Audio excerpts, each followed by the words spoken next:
Assalamualaikum warahmatullahi wabarakatuh. Perkenalkan, nama saya Desi Sylvia dari SD Negeri 234 Palembang, calon guru penggerak angkatan 11 Kota Palembang. Di sini saya akan memaparkan aktivitas belajar 1.1H demonstrasi kontekstual tentang infografis filosofi pendidikan Ki Hajar Dewantara, di mana difasilitator oleh Bu Yolanda Triputri dan pengajar praktik Veralia Eka Putri.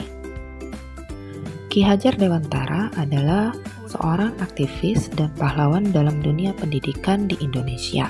Selain itu, beliau juga merupakan pendiri dari Perguruan Taman Siswa, suatu lembaga pendidikan yang memberikan kesempatan bagi para pribumi jelata untuk bisa memperoleh hak pendidikan seperti halnya para priyayi maupun orang-orang Belanda.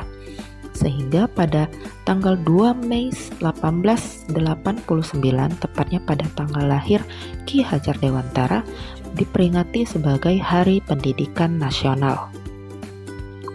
Menurut Ki Hajar Dewantara, tujuan pendidikan adalah menuntun segala kodrat anak-anak agar mereka dapat mencapai keselamatan dan kebahagiaan yang setinggi-tingginya baik sebagai manusia maupun sebagai anggota masyarakat.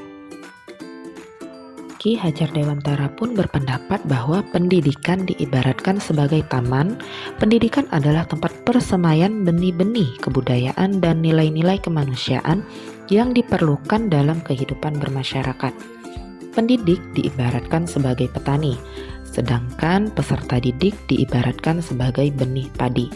Sehingga pendidik sama seperti petani yang menuntun, memperbaiki, memelihara, memberi, serta membasmi hal-hal yang mengganggu pertumbuhan benih padi.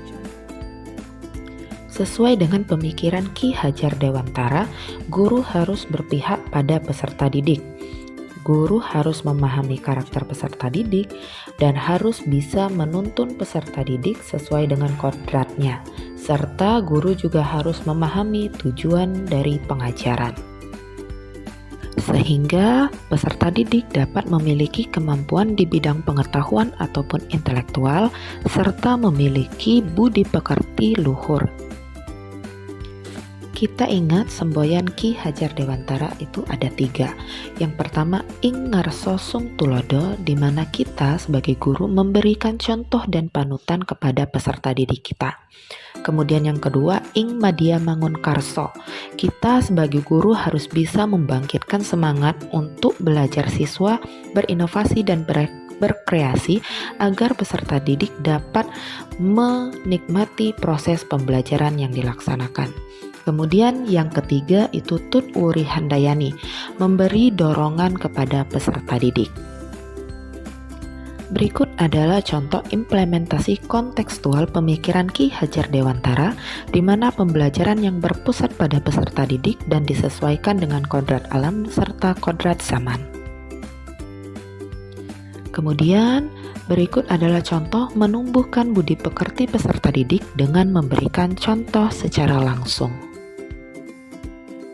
Namun dalam proses pelaksanaan pemikiran Ki Hajar Dewantara tentunya pastinya adanya tantangan, seperti pengaruh kebudayaan luar yang masuk serta perkembangan zaman yang tidak seimbang dengan perkembangan budi pekerti, kemudian kurangnya semangat dan motivasi peserta didik dalam proses pembelajaran atau mereka cepat bosan dalam belajar, dan yang ketiga itu masih kurangnya akan pemahaman pemikiran dan semboyan Ki Hajar Dewantara.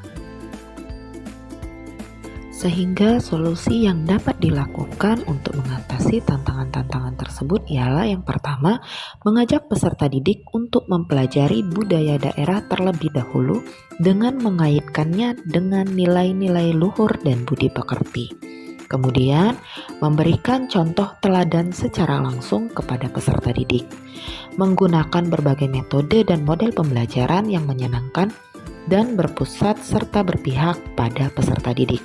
Dan yang terakhir, mengajak rekan sejawat untuk berdiskusi dan berkolaborasi mengenai pemahaman dan pelaksanaan proses pembelajaran yang sesuai dengan pemikiran Ki Hajar Dewantara.